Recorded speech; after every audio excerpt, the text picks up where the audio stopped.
Hello everyone. So today I thought I'd talk to you a little bit about the bow and arrow defense. Now the bow and arrow can be used defensively as well as offensively.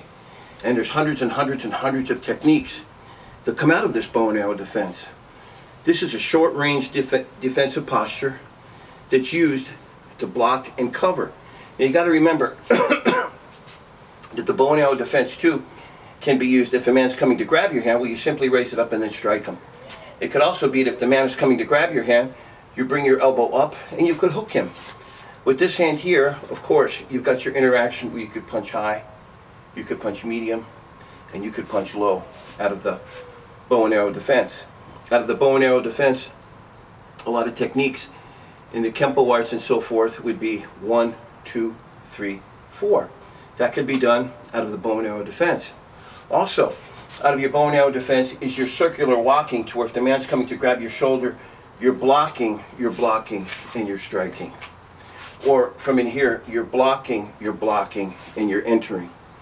Out of the bow and arrow defense. So as you notice in the opening of the bear, say, and you're coming back and pulling. Well, what you want to try and do is see, this is a strike, and this is a strike. So we're going high. We could be hitting with the one knuckle, you could be hooking, you could be open hand, you could be striking open hand, you could be crane, and it can, whatever hand you want to use. The technique is a one knuckle or whatever hand and strike. That's one way. 1, 2. So you're coming long range, short range.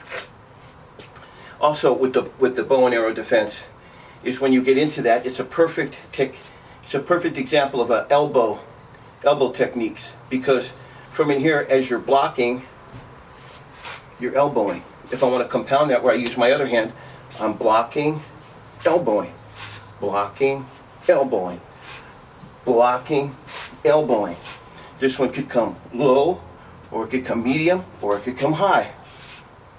So out of that bow and arrow defense, there's, like I said, many techniques. Now I'm not combining my feet yet either, but usually when you're blocking and you're striking, you want the foot to follow into the crotch so you can enter and then follow up with the technique. Because what we're trying to do is we're setting, the man is in a V-shaped position here, and what we're doing is we're setting him up to, maybe we want to hit low, so we go high to hit low, or we go low to hit high when we start with our technique.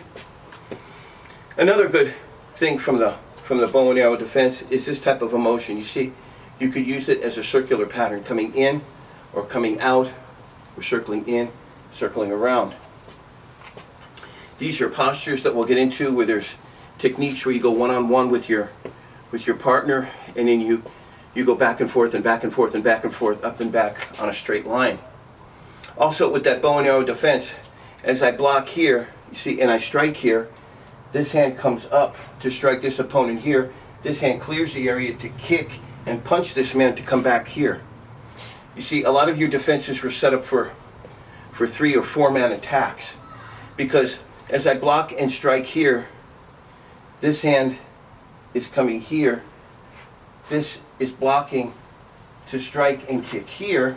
This is coming down to finish. And there's multiple combinations that you could work on. But come out of the sword and hammer, the falling leaf, the bear, and so forth, because they're all set up for 2, 3, 4 man attacks. That's why oftentimes when you get into this defense and then you pull back, you'll see things switch. And the reason why you're moving in the form like that is because what you're doing is you're setting yourself up for 2, 3, 4 man attacks, for throwing, hitting this guy, moving, hitting that guy. So we want to try and stay in more of an upright position so that if it is a multiple attack, we could move. Because in all the defenses that are taught in Te, the most important thing is your footwork to coincide with your handwork. Because if your footwork is not agreeing with your handwork, you may have a little problem there, because you're not going to be able to advance or retreat or move laterally, side to side, V-step, whatever you want to do, to be able to face a multiple attack from a group of people. This is just a little tidbit, guys. I'm just sharing with you just some little brief information so you could possibly work on some techniques and hopefully try and go through some of the stuff I'm showing you and just broaden your mind on how vast the art of Te is. I hope this helps you, and I wish you guys all the best. Take care, and I'll see you again. Thanks.